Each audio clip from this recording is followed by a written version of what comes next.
Good morning, Moirai V'Raboisai. Ladies and gentlemen, it's Thursday morning, 11 o'clock in Los Angeles, and it's time to study Parsha.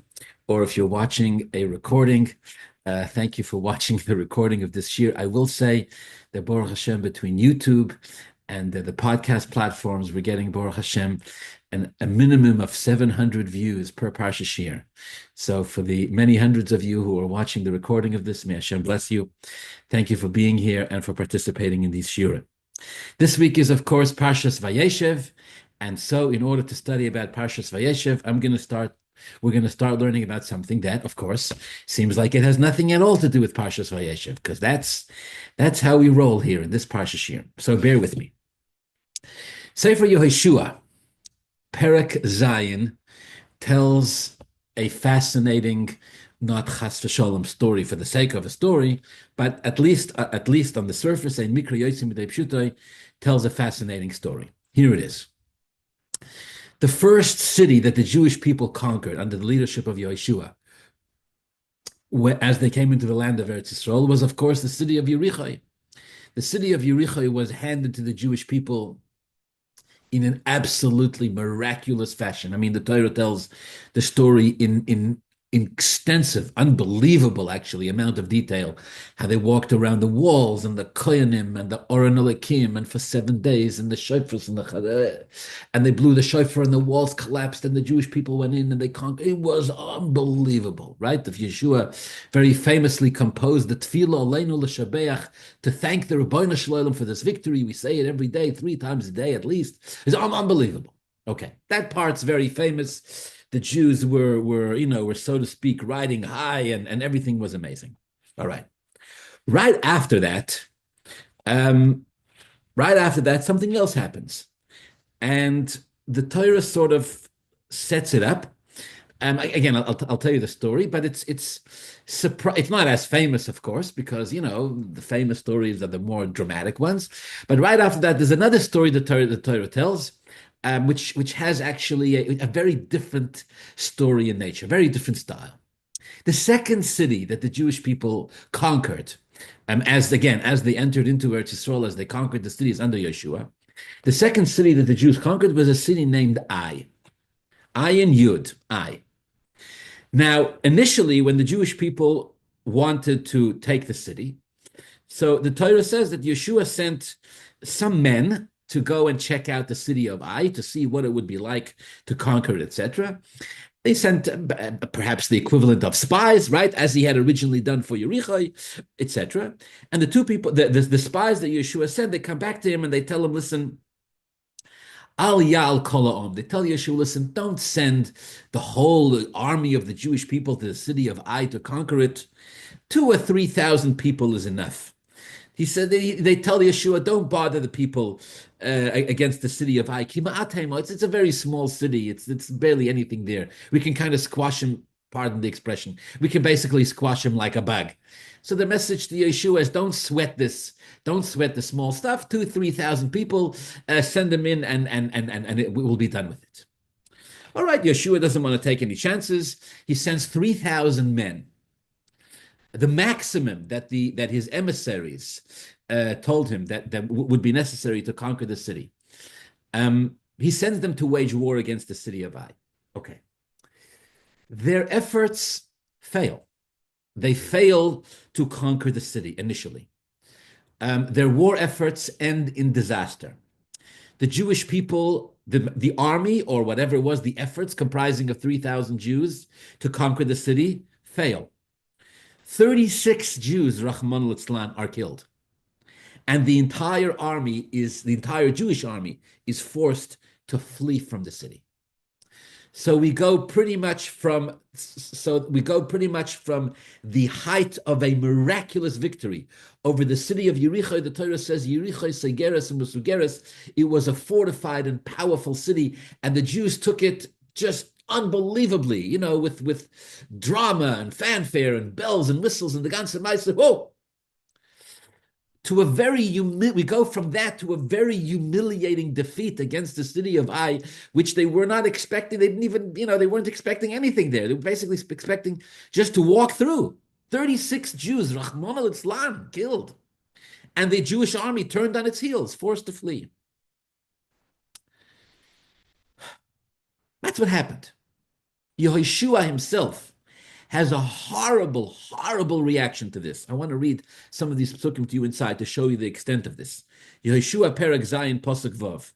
Vayikra Yehoshua Simloisav, after the Jews are dealt this crushing, humiliating, in other words, in addition, of course, to the loss of life, Rahman al-Islam, and the fact that they lost the war, was the humiliation. Vayikra Yeshua Simloisav, Yeshua tears his garments. Vayipal al pon of arzo lifnei Aron Hashem. He falls down to the ground in front of the Aron of Hashem. Ado erev, all day till the evening. Him and all the elders of the Jewish people. Vayalu ofar al roishem. They put dirt on their heads. They go into mourning. Vayomi Yeshua, and Yeshua says, Aho Hashem Elokim. He says, Oy gevalt ribono shel olam, gevalt, gevalt. Listen to the words. Lomo he'evarto havir es ha'om hazeh es ha'yarden. Why have you brought this Jewish people over the Jordan River? Loseis oisonu biyad ha'amoiri l'havidenu, to hand us into the hands of our enemies who are going to annihilate us and destroy us. V'lu ho'alnu v'neshev be'ever ha'yarden. We would have been happy to stay on the other side of the Yarden. Who needs Eretz Yisrael? If this is what it's about, losses, loss of life, humiliation, the army being turned on its heels and being forced to flee, we would have been happy to stay in Jordan. We don't need this. Yehoshua tells the Rabbanu Shalom.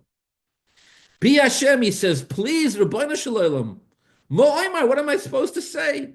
Acharei asher hofach Yisrael oiref, after the Jews were forced to turn oiref. Oiref means the back of their necks. Lifnei oivav, before their enemies, the enemies are looking at the backs of our neck. We're fleeing from our enemies.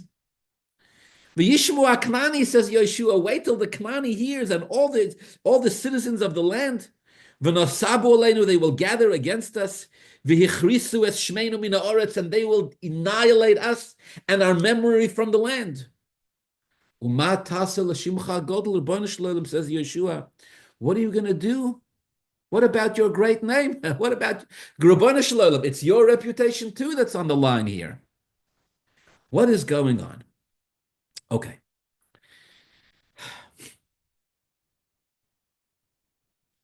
So the Jews went from an incredible victory to a crushing defeat. Yehoshua and all the elders, the Torah says, Yehoshua and all the elders of the Jewish people, right? Uva Zikna Yisrael.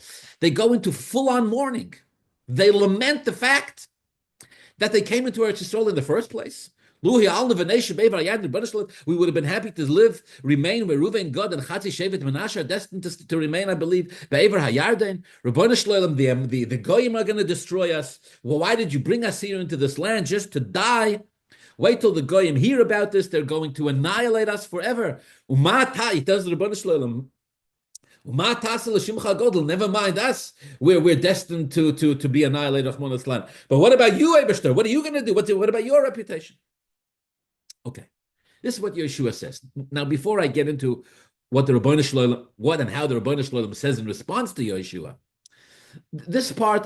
even this part is already incredibly difficult to understand.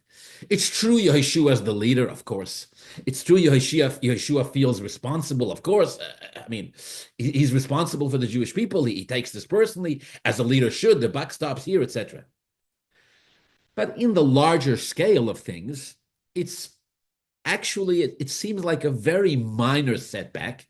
It seems clearly that it was a simple mistake, again, with disastrous consequences, but a relatively simple mistake. We've underestimated the stealth, the people of Ai, right? What do they say? It's not the size of the dog in the fight, but the size of the fight in the dog, right? So they underestimated either the power of the people of Ai, or their abilities, or their military prowess, or whatever, right? That's all. It was a mistake. Again, a very costly mistake, but a mistake. But Hashem's promise to give the Jewish people, the descendants of Avraham, Yitzchak, and Yaakov, has not been redacted. The promise has not been taken back. And Hashem's promise to bring the Jewish people all the way eventually to the coming of Mashiach, the purpose of the creation of the world, is the Jewish people. None of that has changed. And yet Yehoshua falls on his face before the Rebbeinu Shalom. Him and all the elders, they put dirt on their head, they go into mourning, they say, Rebbeinu Shalom, it's finished. The Jewish people are finished. We should have never come into the land of Israel in the first place. Excuse me. He says to the Rebbeinu Shalom, what about your great name? The response of Yehoshua seems terribly disproportionate. I mean, talk about going into a state of hysteria and panic for nothing. Again, not to say that it's insignificant, but it seems insignificant insofar as Hashem's promise to protect the Jewish people and to give them the land of Eretz Yisrael. Yehoshua's reaction, him and all the Ziknei Yisrael, seems terribly disproportionate. What has happened here that has scared him so? Again, bearing in mind that the backdrop here is they just experienced this incredible victory over the city of Jericho. All right. Hashem's response to Yehoshua is that this has not happened because the Jewish people have made some mistaken calculation, or that this has not happened because because they underestimated the people of Ayin. No. Hashem tells Yehoshua the problem is Chotu Yisrael. Hashem says the Jews have sinned, and therefore they need to rectify whatever it was sin that had been committed. And until that sin is rectified, actually, the Jews will not be able to continue conquering the land of Eretz Yisrael. And once it has been rectified, they'll be able to continue with the same miraculous victories they've had until now. Okay. The Gemara fills in here some of the details. I'm going to read this part from the Gemara, but basically the Gemara is explaining the story in Yehoshua as Hashem responds to Yehoshua. Says the Gemara, the Rebbeinu Shalom tells Yehoshua the problem is the Jews have sinned. So Yehoshua says, Rebbeinu Shalom, all right, Rebbeinu Shalom, you told me the Jews have sinned. Beseder, we have to fix this. We have to fix this. We have to make sure they do tshuva. Rebbeinu Shalom, says Yehoshua, Michata, who sinned? Listen to this. Says the Rebbeinu Shalom, V'chi dal Torani. Is that how you pronounce it? V'chi deilot Torani. You think I'm a talebearer, right? What do the kids say? Snitches get stitches, right? The Rebbeinu Shalom says, what? You think I'm a snitch? I'm not going to tell you who sinned. Lech Hapeil Goyrolis. All right, says the Rebbeinu Shalom, go and cast a Goyrolis. Go cast lotteries. The lottery will tell you who sinned. Holach v'hipil Goyrolis, Yeshua went and he cast these lotteries. V'nofal ha-goyrol al Achan. The goyrol falls on a particular individual. His name is Achan. First time, really, we've heard of this guy, Achan. So Yehoshua approaches him and says, listen, pal, like remember that story of Yonah? They throw Gairolis, and whoever is found guilty is found guilty. So Yehoshua comes to Achan and says, listen, the Gairol fell on you. I need you to confess and tell me what in heaven's name is going on. Omar loy Achan, this individual. Soon I'll tell you some more details. Let's get to the point. The point that the Gemara says. Omar loy Achan says to him, Yehoshua, he says, Yehoshua, B'goyrel ato bo'olai? You're accusing me because of a goyrel? Really? You're accusing me based on a goyrel?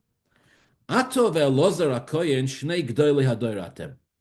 Achan tells Yehoshua, you and Elozar hakoyen, Elozar ben Aaron hakoyen, you are the two gdoilei hadoir, right? And the next generation, Moshe and Aaron, were Yehoshua and Elozar.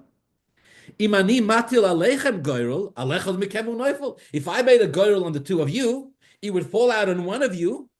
Does that mean you're a sinner? How are you coming to me with a goyrel? You take all the Jewish people, all the shvatim, everything, you make a goyrel, and it lands on me. That's a proof that I sinned? You make a goyrel, it's got to fall on somebody. If I took you and Elazar HaKohen, it would also fall on one of you. And you're the two greatest leaders of the generation. Omar Loi, said Yehoshua to Achan, Bevakosha mimcha, he says, please, I'm begging you. Al toitzi laz ala goyroles.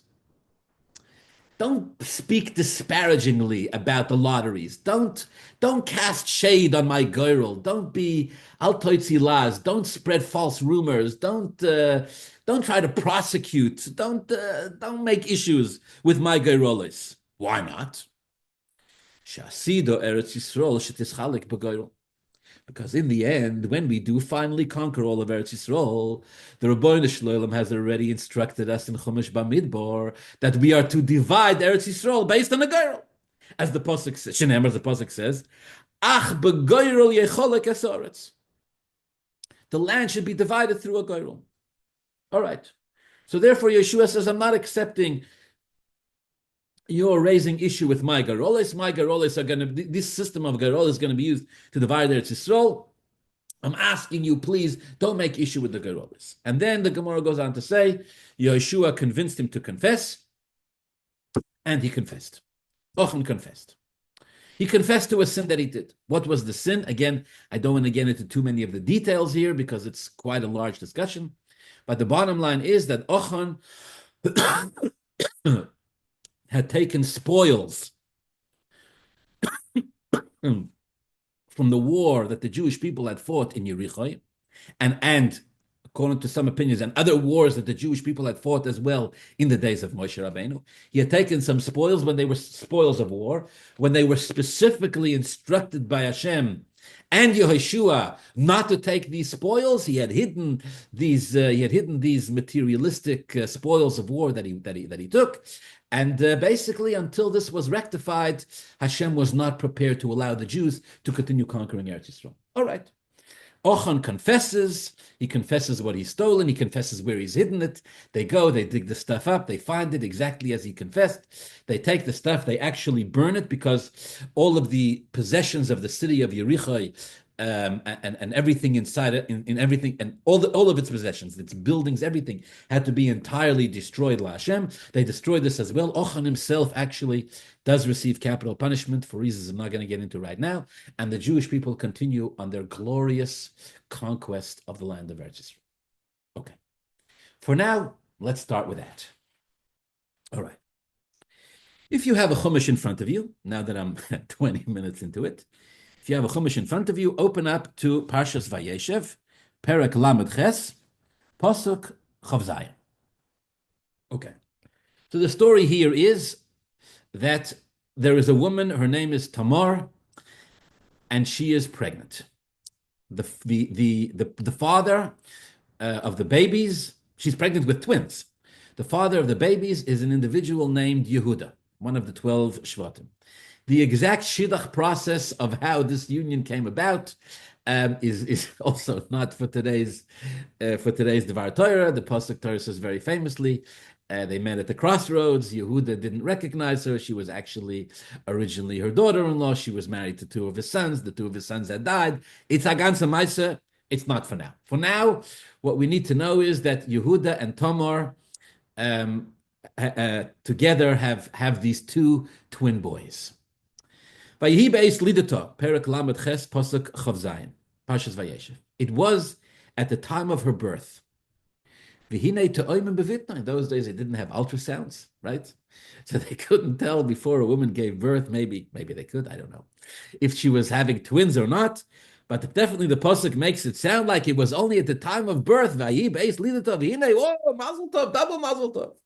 Te'oimim bevitna. Twins in her womb. All right. No twins, mazel tov. Double mazel tov. Two shalom zachars, two brism.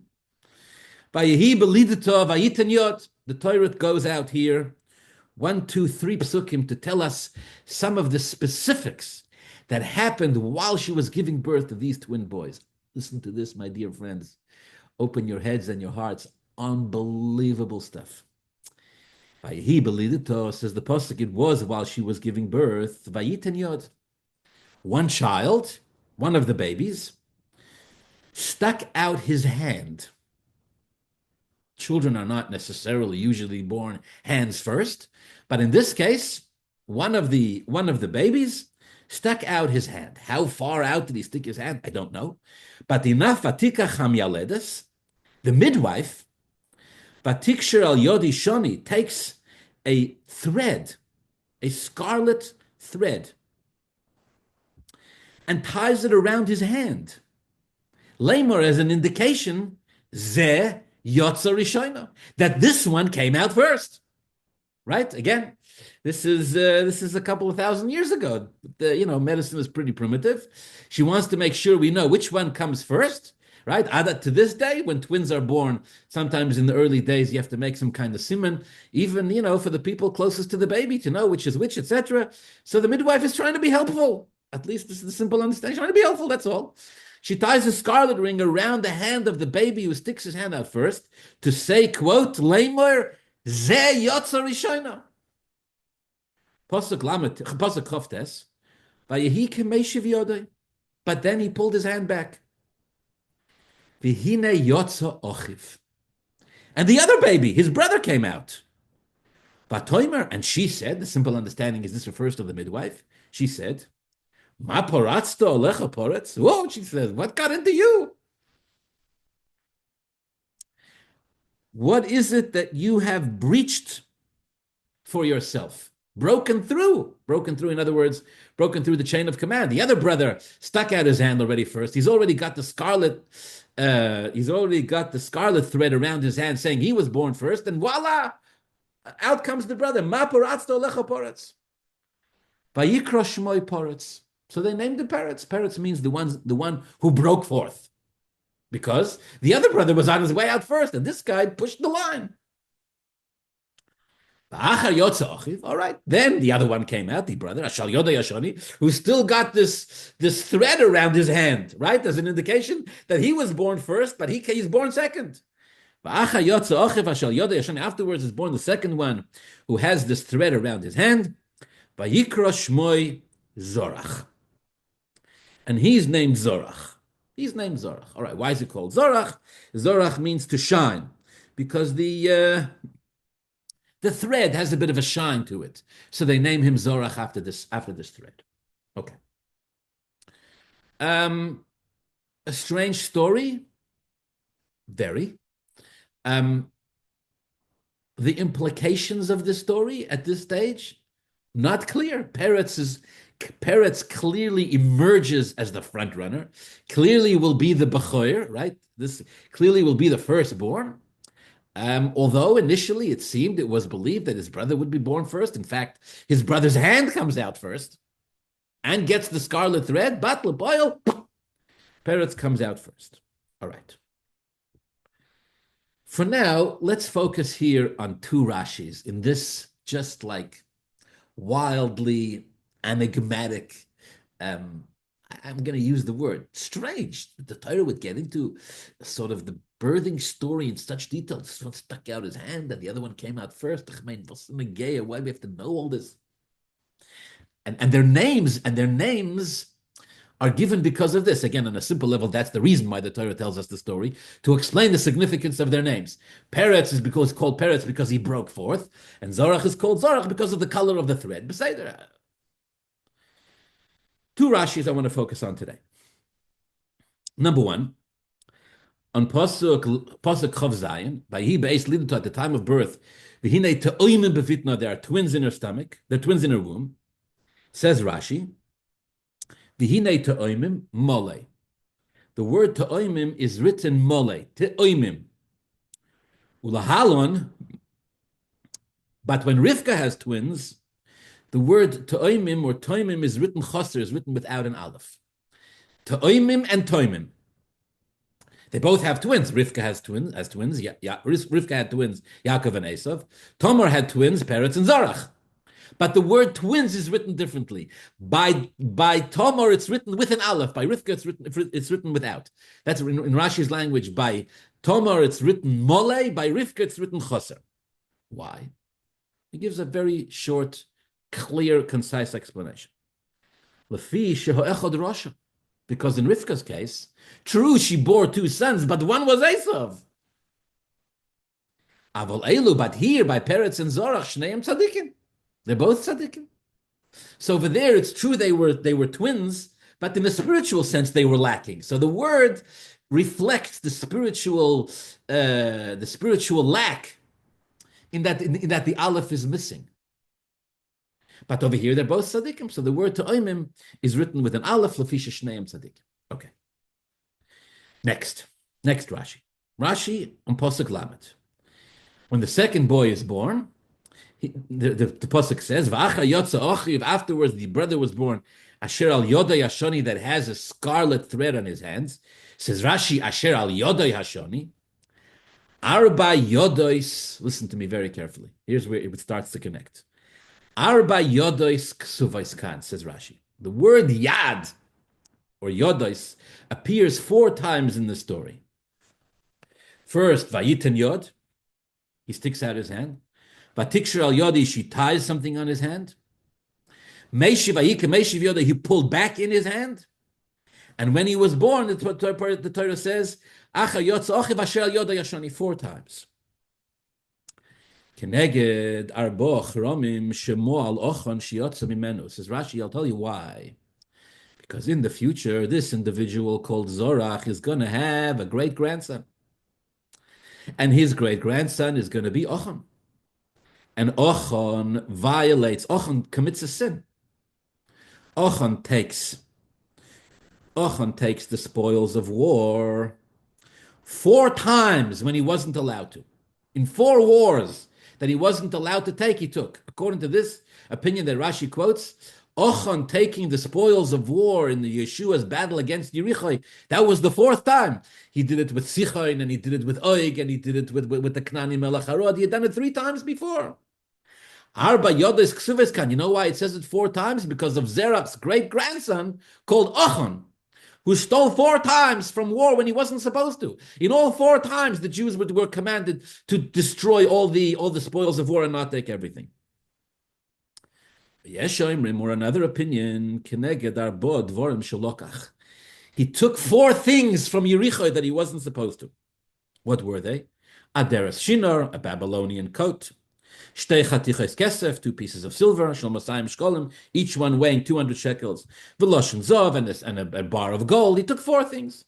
So the Torah says the word Yad here 4 times, because although right now Zerach is being born and we don't know anything about what's going to happen in the future, the Torah says, oh no, and he's going to have a great-grandson, Achan, this Achan that we're learning about in the days of Yehoshua, who's responsible for the defeat of the Jews in the hands of Ayin, who forces the Jewish army to turn around and show the enemies their neck, cost the lives of 36 Jews. In the end, Yehoshua has to execute him. After he is discovered through the process of Goliath, he's a great-grandson of Zorach.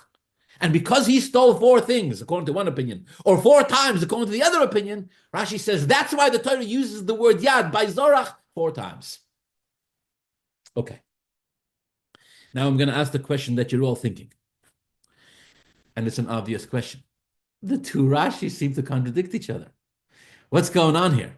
First, you tell me that Rivka gives birth, the Torah writes the word without an aleph, because she's giving birth to an Esav. You want to write that with an aleph? That. Twins, yes, but spiritually speaking, Ein is a tzaddik, Ein is a rasha.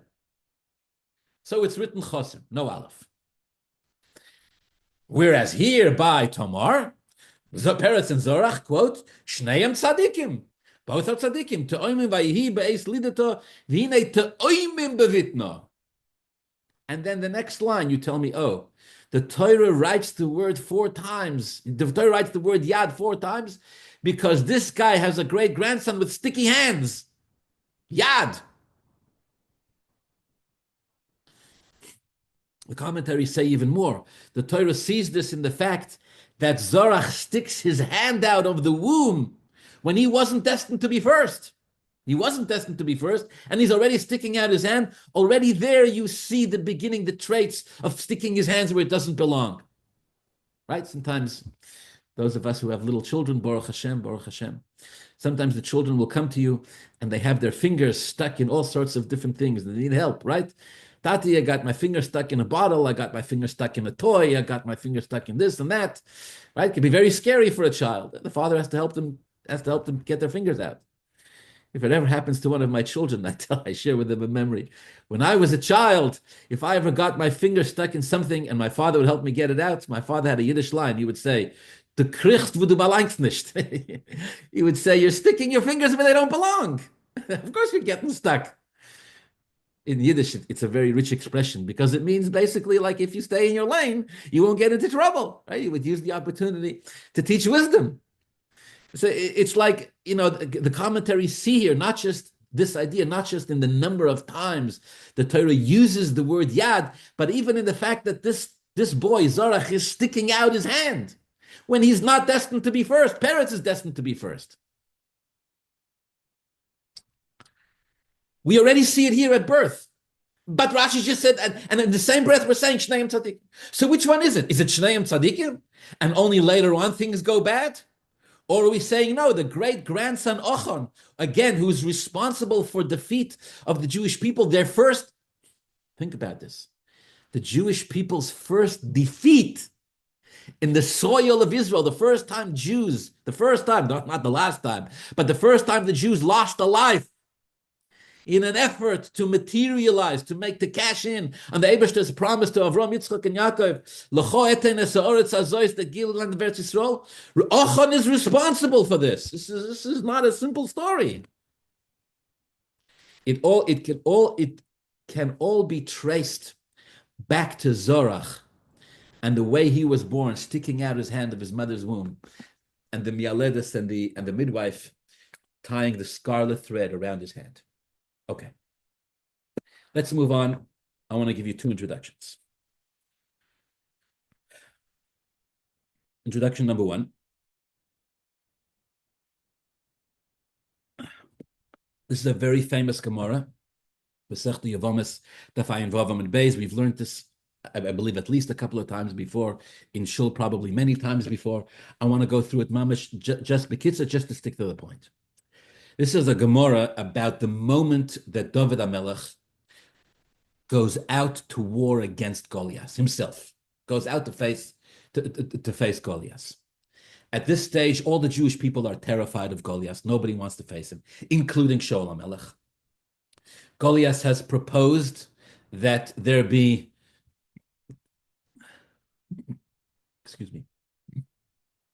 that there be one Jew to face him that there be one Jew to face him in battle, and the outcome of that battle will determine the results of the entire war. David HaMelech has agreed. Shaul HaMelech the king of the time, Shaul HaMelech, has promised that whoever is victorious over Goliath will get the hand of his own daughter in marriage. Shaul has tried, initially, when David comes to Shaul and says, I'll face Goliath, Shaul says, no, you're not going to be able, it's not a good idea. David convinces him. Initially, David tries to put on Shaul's armor. He tries to put on Shaul's a uniform. He tries to put on Shaul's weapons.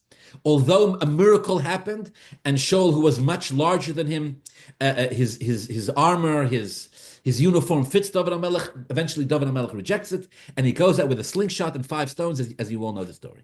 Okay. There's one moment there that the Gemara focuses on here, which becomes a very famous moment. I'll tell you what happened, and I'll tell you why it's famous.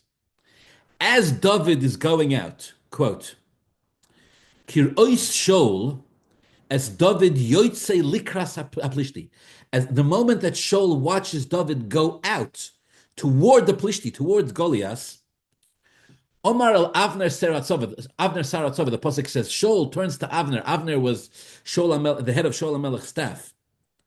Ben mizeh hanar Avner. The simple meaning of the Possuk is that Shaul asked Avner, who is this? Who is this child? Who is this young man? Who is this? Vayomer Avner, and Avner responds to the king, Chei nafshecho hamelech im yodati. Avner swears to Shaul HaMelech, in Shaul HaMelech's life, he says to the king, I swear by your life. I have no idea. Frek the Gemara, what's going on over here? Shaul and Avner don't know who David is. David's been hanging out in the king's palace.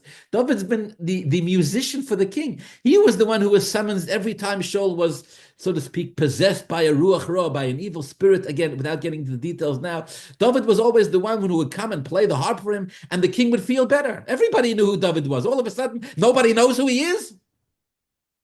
In fact, the Possuk says, Shaul loved David, and David would carry Shaul's kelim and he would go out to war. Now all of a sudden, he's going out to the Plishti, nobody recognizes him. No, no, no, says the Gemara. That's not what I meant. Of course, everybody knew who he was. So what are they asking? Avua Kamashal. They're asking about his father. Who is his father? Well, we know who he is, right? We love him. He is, he is the musician. He is the Noise Kalim, all the rest of it. But who's his father? Frek Gemara. What do you mean? Who's his father? Who's his father? His father is Yishai. Yishai is the Godel Adoir. The Gemara quotes every time he would walk in and out of the Beis Medrash, thousands of students, tens of thousands of students would escort him to learn halachas from him. Everybody knew his father. All right, says the Gemara. Attempt number 3. Here it is. Here comes the bomb, ladies and gentlemen. As Vayehi Kirois Sholes David Yoitze Likras Aplishti, when David Amelech saw, when Shaul Amelech saw David going out to greet Goliath, he became possessed with a question. He turned to Avner and he said, Ben Mize Hanar Avner, whose descendant is this? What did he want to know? Imi Peretz Osi, Imi Zerach Osi. Wait a minute, says Shaul HaMelech. 1 second. I can see this young man, David, is going out to greet the Plishti. I need to know now. Tell me now. The fate of the Jewish people is hanging in the balance here between David and Goliath. And Shaul says, whoa, whoa, whoa, slow down. Well, he didn't tell David to slow down. But in himself, he's like, whoa, I need to know something. Is he a descendant of Peretz or is he a descendant of Zorach? We know he's from Shevet Yehuda. We know his father is Yishai. Right? We know he goes all the way back. Great-great-grandfather is Boaz from Nachshon ben Aminadav, etc. But are they from Peretz or Zorach? What's the difference? Listen to the words. Imi Peretz Osi, says Shaul HaMelech. If he comes from Peretz, Malkohavi, then he's going to be king. Because when a king walks, anything that's in his way, any fence or wall, any barrier that's in his way, just gets torn down and nobody can stop him. But if this young man, David, comes from Zerach, Chashiva Ba'al Mahava, he'll be Chashiva Ba'alma. He'll be a prestigious individual. He'll just be prestigious. As David goes out to greet Goliath, a battle, of course, that David would win, that would cement his position in Jewish history for all eternity as David Melech Yisrael Chai V'Kayim, as he's walking out, and Shaul sees a young man that until now he's loved, who plays music for him and carries his kelim. Of course, Shaul doesn't know that David has already been anointed by Shmuel as the next Melech. Shaul doesn't know that. Until now, Shaul sees him just as a wonderful young man, the son of the Godla, the son of the Rosh Hashiva of the generation. Gesundheit. Shaul gets Shaul has an intuition, he has an inkling that he doesn't like. This is the first time where something feels amiss here. And Shaul says, whoa, slow down. What's going on here? Who is he from, Peretz or Zorach? If he's from Peretz, says Shaul HaMelech, he's king and I'm done. If he's from Peretz, then this is the end. If he's from Zorach, then I'm safe. Chashiva Ba'al Mahava. One more line, the Gemara says. What made Shaul wonder about it now? What made Shaul HaMelech wonder about it now? It's a very interesting expression in Rashi. My chazos, Rashi says, what did he see? The mistafim minemi malchusa. That Shaul is all of a sudden afraid that he's going to be king. Why is Shaul all of a sudden afraid? All right, the Gemara says because when David put on the uniform, with the uniform of Shaul, even though Shaul was so much larger than him, it miraculously fit him. The Gemara, to the best of my limited understanding, the Gemara means Shaul sees something in the proceedings of him going out to greet Goliath that's telling him, yikes. Caution! His alarm bells are going off. Caution, careful. So he asks Avner. Shaul asks Avner, is he from Peretz or from Zorach? Avner doesn't know. they never come back to this, at least at this stage, they never come back to this part of the conversation, because Doeg Hoadoimi enters the conversation at this point, and Doeg Hoadoimi says, what do you mean? Why are you asking about if he's from Peretz or Zorach? Don't you know that his great-great-grandmother is Rus, and Rus was a Moabite convert, and the Torah says, Lo Yovi Amoini Moavi B'Kal Hashem, and a whole discussion ensues from there that culminates very famously in what's known as the sword in the Beis Medrash, right, where they battled over this law. If the prohibition of Amin and Moav to come into the call of Hashem is only males or also females, Agan Samais. This conversation is never returned to, at least not explicitly in the Possuk or in the Gemara.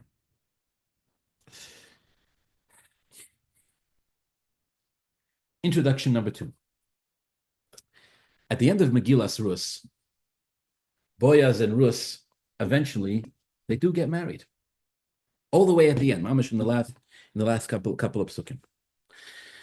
The Possuk says that as Boaz and Rus, now they don't live very long together as husband and wife.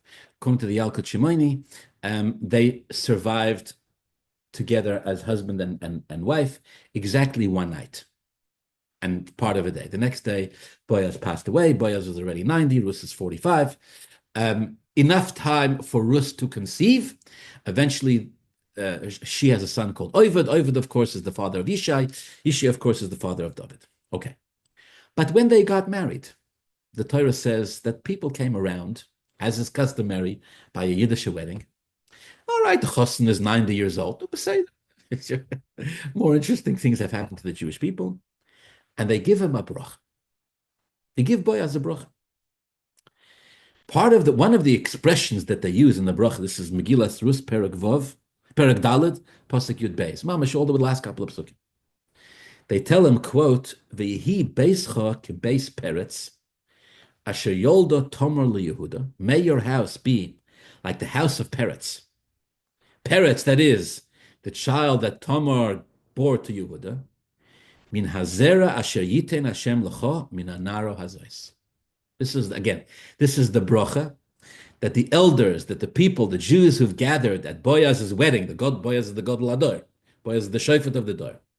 So he's getting married, of course. Who doesn't want an invitation to the Gadol Ador's marriage? Never mind. He's marrying a woman 45 years younger than him. Afala Yidin gesagt, all right.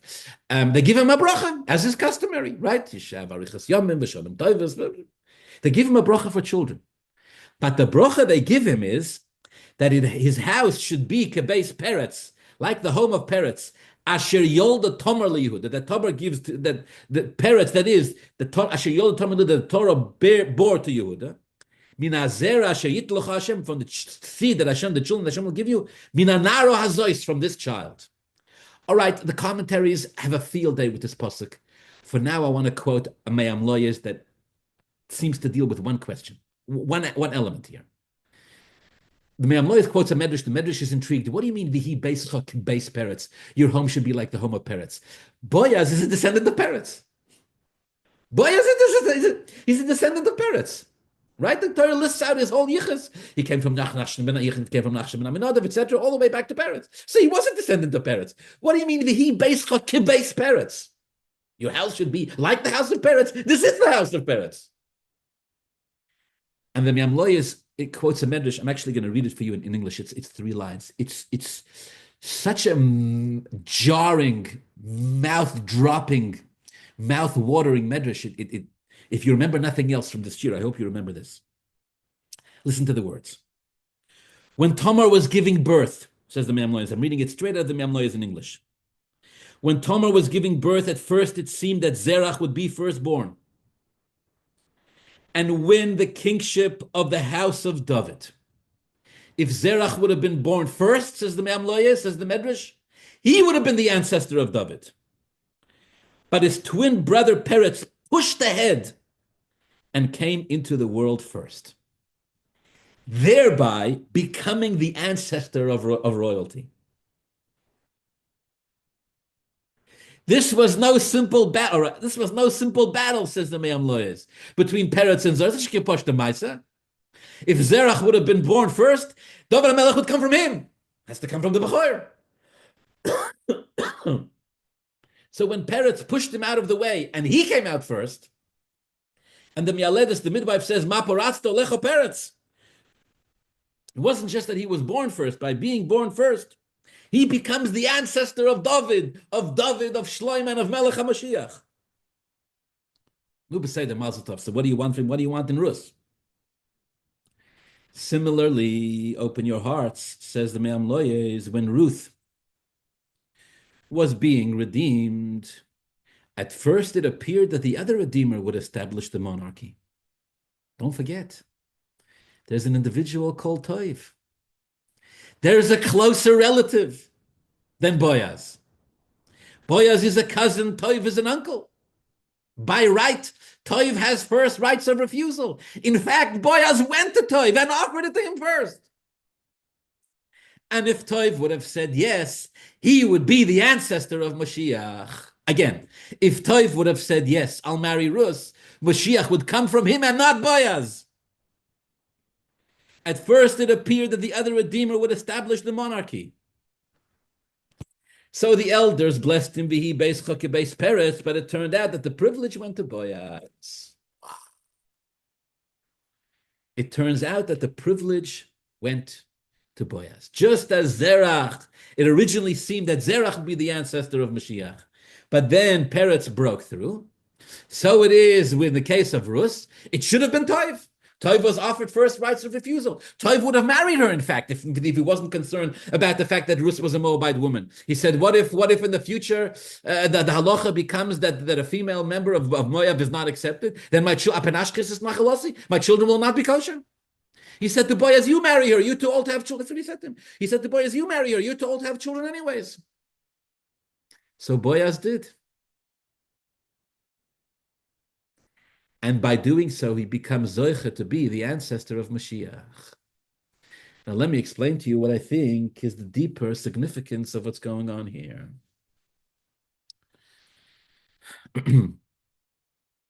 The Alter Rebbe, the first Rebbe of Chabad, tonight, Yutas Kislev, is his Chag HaGeula, is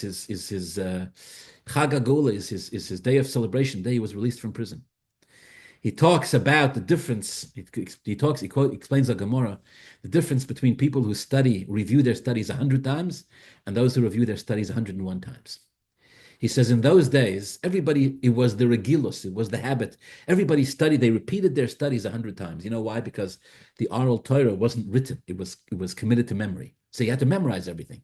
How many times does it take to memorize the halach and memorize it correctly? The Gemara says 100 times, right? Any of you complaining that you can't remember Torah that you learn? Here you have a perfect solution. The Gemara says 100 times is enough. All right. Says the Alter Rebbe, the Alter Rebbe quotes a Gemara. The Gemara says, yeah, that was the regilus. That was considered normal. That was considered run-of-the-mill, so to speak. That was... The Gemara refers to such an individual as one who does not serve Hashem. You study your studies 100 times, you're not considered a servant. Yeah. Why? Because you're just run-of-the-mill. You're just doing the regular. You're following the beaten path.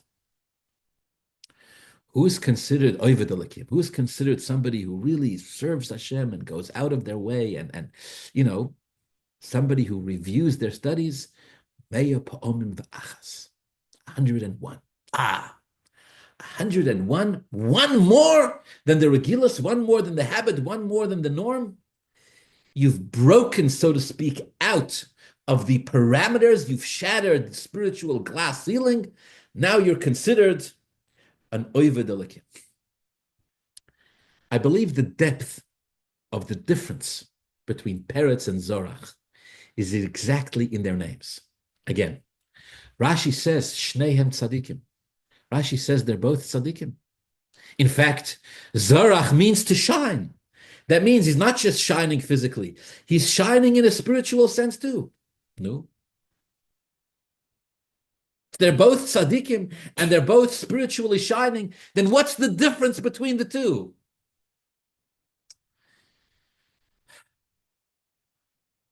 The brother is a poiritz.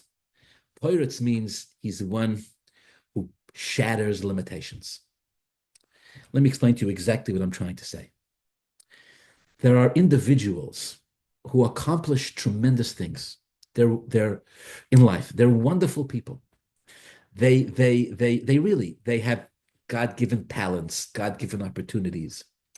They utilize them. They perhaps even utilize them to the maximum. They make a tremendous mark.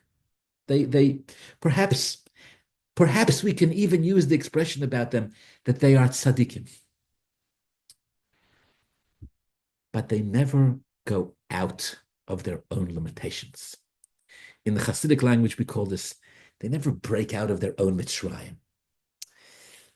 They never go beyond. They never surpass anything significant. If they see a wall, they just turn the other way and go in a different direction. All right, the wall is here. We'll go somewhere else, no problem. What motivates them not to break the wall? Is it fear? Is it inability? Right? Is it convenience? Is it just simply that they're satisfied, right, with what it is that they have? Doesn't really matter what their motivation is. But be it as it may, whatever it is, this becomes for them some type of limitation. Limitations, making peace with limitations is incredibly dangerous. Because limitations never stay where they are. They always spread. They always push back. The fight between good and evil is never in one place. We're either pushing it this way or it's pushing us back the other way. We cannot, this line in the sand will never be respected by both sides. We're either on attack or being attacked. It's one or the other. So the Alter Rebbe says, yes, a person can study his studies 100 times and commit it to memory and remember it for the rest of his life, and perhaps he's done exactly what he's supposed to do. And the Gemara refers to him as somebody who doesn't serve Hashem. You know what maybe is a good analogy for this? It's like those of you who have employees, right? You have employees. So sometimes you'll have an employee, and the employee does exactly what they're supposed to. Halavaya fun's gesagt. They show up on time and they leave on time, and you give them the instructions and they do exactly what they're supposed to do. And after a certain amount of time, you tell the employee, I'm sorry, I can no longer continue hiring you. Why? Was hab ich getan? What did I do wrong? Nothing. No. So why are you firing me? There's no fight in you. Show me some energy. Show me some life. Push. Make a difference. Make some noise. Show me that you're alive. Don't be a goody-goody two-shoes following instructions and just doing what you're supposed to do. Nothing significant in the long run. Nothing significant can come from that. That's limitation. Limitation is just anything that's limited is just slowly dying. Sooner or later, nothing will be left of it. Doesn't matter how big it is today. Tomorrow, it'll be a little smaller. And the day after that, a little smaller than that. Give me something limited and I'll tell you, you're sitting on something which is going to expire.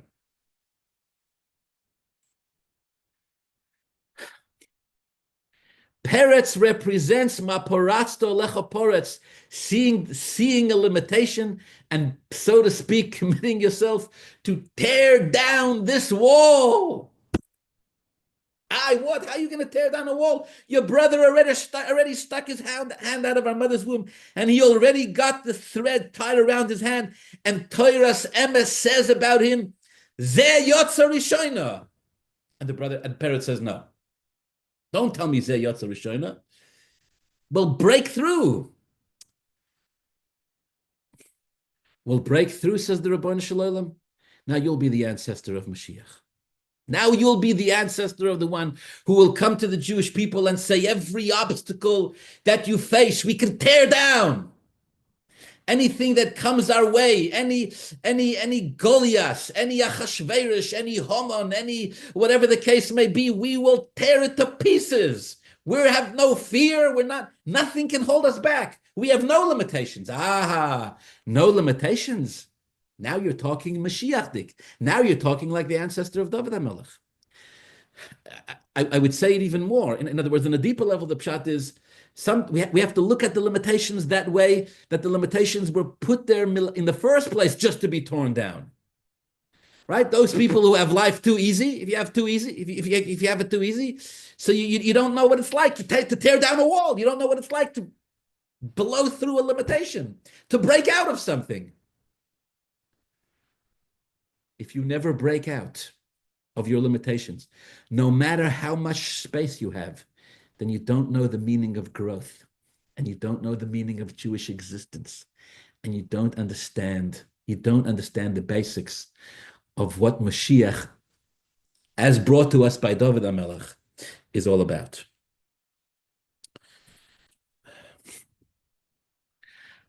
I don't think there's any contradiction between these two things that Rashi is saying. Yes, when Tamar gave birth to them, they were both tzaddikim, absolutely. But one was a tzaddik like Zerach, who saw no need to break down any limitations, any barriers. He wasn't looking to break anything. When it's time for me to be born, I'll be born. There's no, pardon the expression, there's no fight in him. A good tzaddik, a good boy, sits, does what he's supposed to, that's it. The other one is Peretz. Says the Torah, yes, right now they're both tzaddikim, of course. Big deal. This one learns it 100 times. This one learns it 101 times. Du beseder is was. But they're both sitting and learning Shneim tzaddikim. Oh yes, says Rashi. Right now, Shneim tzaddikim. But already now you can see what's going to come from this. What's going to come from this? From Zerach, ultimately, not now. Right now he's a tzaddik. But ultimately a tzaddik who's prepared to accept his limitations, who's prepared to say, this is sufficient for me. Ultimately, from this comes disaster for the Jewish people. Terrible disaster. Once you start accepting limitations as barriers, and not once you accept those as something that don't need to be broken, if you're not a barrier breaker, then from there, Rahman al-Islam, you get to a situation where you have a great-grandson like Achan, who did what, by the way? Very similar to what very similar to what Shaul HaMelech did, who takes spoils of war. I'm sure he had perhaps wonderful intention to do so. So he takes the spoils, so what? He was materialist, he was a little too materialistic, no.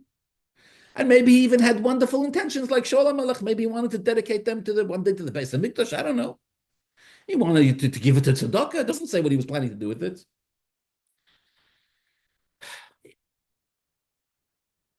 If you're not a poiretz, in other words, if you're not running on the godly gas tank, so to speak, if you're not running on the fuel of tearing down limitations, Rashi says, right now you may be a tzaddik, but what's going to come from this? One limitation leads to another, and to another, and to another, until you end up with Achan. Okay, let me finish the Dvar Torah. I think this is the deeper meaning of what scared Yehoshua when he saw their failure and I. Right? I started by saying, Yeshua sees this, he falls on his face, he cries. The Jewish people are over you. He actually, it's difficult to repeat these words, but Yeshua actually says them. The Goyim are going to destroy us. What's Yeshua saying? The Goyim are going to destroy us. Yeshua is saying Jews cannot work within the framework of nature. There's no way. There's no difference in that sense, he says Yeshua, between a small defeat and a large defeat. We're either conquering the cities like we do Jericho, or we're fighting like we did in Ayin. If we're fighting like we did in Jericho, then the Rabbanu Shalom will wage the wars for us and we have nothing to fear. But we come to Ayin and all of a sudden we're engaging in some human, natural, if you will, laws of nature type battle. Yeshua says we're never going to survive. We may survive it today, but not tomorrow. We may get around to this generation, but what's going to be the next generation, the generation after that? This is Eretz Yisrael we're talking about until the coming of Mashiach. Our possession of the land, we're going to have to fight for it every day, Rahman al-Islam. We need supernatural protection. The supernatural protection has disappeared. We're finished. Hashem says, oh, I'll tell you why. It's because there's one individual, Achan. He's taken spoils of war. Well, Hashem didn't tell him who it was. There's a Jew who sinned. The Jewish people haven't permanently lost their godly gas tank. They've just lost it temporarily because somebody has sinned. How are we going to find it? Hashem says, I'm not going to tell you. Go throw Gairoles. Gairoles, lotteries, is also a supernatural process. So he throws the lottery. The lottery lands on Achan. And Achan, Mr. Descendant of Zorach, Mr. Limitations, says, what are you coming to me with Gairoles? What are you coming to me with? Gairoles prove nothing. Yeshua says, you're not going to understand this. I'm going to ask you to accept it. Gairoles touches the heart of the Jewish people's ownership of their Eretz Yisrael. Ach begoyrol yecholek es haaretz. Achan hears that. He confesses. You're right, he says. He gives back the spoils of war. The Torah says they executed him. And the Jewish people return to the miraculous nature of their victory. In that sense, I believe Zerach, with the descendant of Achan, represents the opposite of Peretz. In other words, Peretz is the breaking out of limitations. Zerach is accepting limitation. From accepting limitation, ultimately you end up, Rahman al-Islam, in terrible spiritual places and physical places. I believe this is also the depth of the meaning of what Meam Loez says. That when Boaz got married, the people blessed him. That although it should have cut, just like it should have come from Zorach, but it came from Peretz, so too, although it should have come from Toiv, now it should come from you. What did they mean? They said, look, Zerach, if he would have been the type, if he would have had this quality of breaking out of limitations, he would have been born first. He would be the ancestor of Mashiach. He didn't have it. Peretz has it. It came from Peretz. They said to him, they said, the elders blessed Boaz, said to him, why didn't Toiv marry Naomi? Because Toiv perceives a limitation. What's the limitation? He says, Rus is a Moabite woman. She's from Moab. It's halachically problematic. I have children I have to take care of. I have children I have to provide for. I don't want to create all sorts of shilas and complications. Why take a dangerous road if you can take a safe road? So it's Toiv's cheshbon. So the elders say to Boaz, all right, he wants to be safe. He wants to be responsible. He wants to travel only on the paved road. He's a Zerach. You, Yitein Hashem, may the Eibishter bless you that your house be base Peretz. It should be like the house. What do you mean, like the house of Peretz? You should, since you're displaying these same qualities of not being afraid, of seeing the limitations as something to tear down and break through, the Eibusha should bench you, just like he benched Peretz, that in the schus of what he did in tearing down the limitation, being born first, from him comes Mashiach, so it should happen from you as well. Okay. I think the lesson is obvious. I'll state it nonetheless. In order to survive as a Jew needs chutzpah. In order for the Jewish people to survive collectively, and in order for the Jewish people to survive individually, a Jew needs chutzpah. We need chutzpah for the world. In order for a Jew to stay in possession of Eretz Yisrael, we need chutzpah. We need chutzpah for the world. We need chutzpah for ourselves. We need chutzpah for our own Yetzer Hara. The chutzpah represents the not being intimidated, the not being scared. There's a wall in the way. What did Shaul HaMelech say when he saw David go out? He says, if he is from Peretz, he's going to be a king. Why? What's the quality of a king? For a king, there are no fences. There are no walls. If he wants to walk through, you tear down the wall. Nobody says boot him. Nobody's going to say to the king, why do you have to go like this through the wall? Go like that. Go around the wall. No, nobody will say that. Why? Because he's a king. And kings, by definition, the definition of a king is that he tears down walls, tears down limitations, blows straight through them.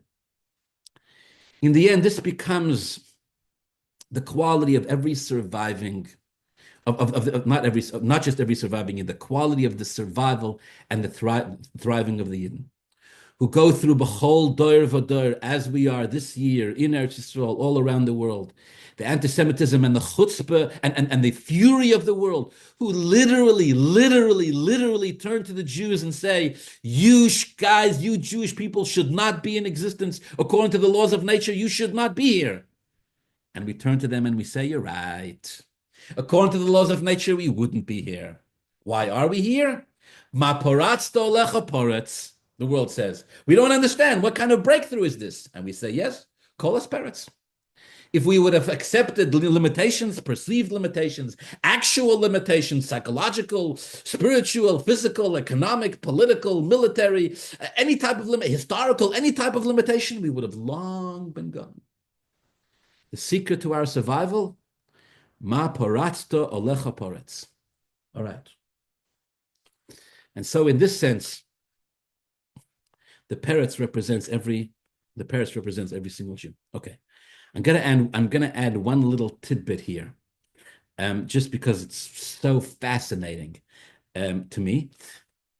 I in Sefer Gilgulei Neshamos, of course, in the Sefer from the Rameh Mipana that talks about reincarnations, it talks about who Achan, this individual that was killed by Yehoshua, who he is reincarnated in. If you'd like to look this up, you can look this up, Gilgulei Neshamos, Perek Kuf Beis. I'm just going to say this quickly. There's more about this that needs to be discovered, but I cannot because it's just so incredible. In 180 seconds, the story is Yehoshua once challenged the Navi, Eliyahu Hanavi once challenged 450 false prophets. They each took bulls, right? They each built mizbeachs, they built altars. The challenge was to see who could get a fire to come down from heaven to consume their carbon. Very famous. We read it sometimes in the Haftarah of Parsha Kisis. Okay. The story ends, of course, in the presence of all the Jews. The story ends very famously. The false prophets are unable to make a fire come down from Hashem. Eliyahu Hanavi is able to. The Jewish people all see this. They fall on their faces. They shout, Hashem hu Elokim, Hashem hu Elokim. Unbelievable. All right. There's a medrash. The medrash says, what were the Nevi'ei Habal thinking? What were the Nevi'ei Habal thinking? They knew they were false prophets. How did they allow themselves to get dragged in to such a type of challenge, a face-off with Eliyahu Hanavi? They knew they were false prophets. They knew they couldn't do anything. What were they thinking? How were they planning to win this? Says the Medrash, very, very simple plan. They hid somebody in their mizbeach. The false prophets hid an individual in their mizbeach. And they made a simon with him. They said, when you hear us destroy Eliyahu Hanavi's mizbeach, the other mizbeach, they gave him tools with which to start a fire. They said, you light the fire and the fire will consume the carbon. And that was their plan. It was a very simple plan. Sure enough, they actually, at some point, while they're pretending to act, to summons a fire from heaven, they actually engage in some type of activity that does damage to Eliyahu's mizbeach, and they were expecting that a fire would come out from within. The name of the individual is Chiel Ho'eli. The name of the individual that they plant inside the mizbeach of the Nevi'ei Habal is Chiel Ho'eli. It's a whole story. Chiel Ho'eli, in the end, violates Yehoshua's oath. Yeshua made the Jews promise that he would never rebuild the city of Jericho, and he does. He was the guy who planted, that they planted there. So what happened? So why didn't it work? The Medrash says a snake came and bit this individual, Chiel Ho'eli, who was hiding inside the mizbeach, inside the altar, the false altar of the false prophets, and he died, and he couldn't light the fire, and that's why the whole thing failed. Says the Gilgulei Neshamos, this individual, Chiel Ho'eli, a Jew, who was planted there in the mizbeach to light the fire for the false prophets, he was a reincarnation of Achan. This individual that took the stuff, the spoils of war, when he wasn't supposed to, and set the Jewish people back temporarily, and caused Yehoshua such a state of panic when he saw the limitations of the Jews, he was a reincarnation of Achan. In fact, he says the word Achan in Aramaic, Achno, is actually serpent. So he was bit by a serpent in his next lifetime. In other words, Achan himself was executed by Yeshua. He comes back as Chiel, where he's bit by a serpent. Some other things, it's just mind-boggling stuff. The point being here that although in the normal circumstances, Gilgulei Neshamos is meant to rectify, it's meant to be it's meant to fix. In this case, he was on such a dark spiritual path. In other words, once he had accepted to be limited, even the reincarnation didn't work to fix him. Instead, in the reincarnation himself, he's continuing to facilitate and to help avoid the Zorim. In short, in the end, the Jew has one of two options. B'charto b'chaim, he can go right or go left. B'charto b'chaim, to choose life and eternity for a Jew is to choose a life in which No limitations hold us back. We break through them all, please God. Led by Melech HaMashiach himself, the king of the breakdown, of the breaker of all barriers. May he be revealed speedily in our days.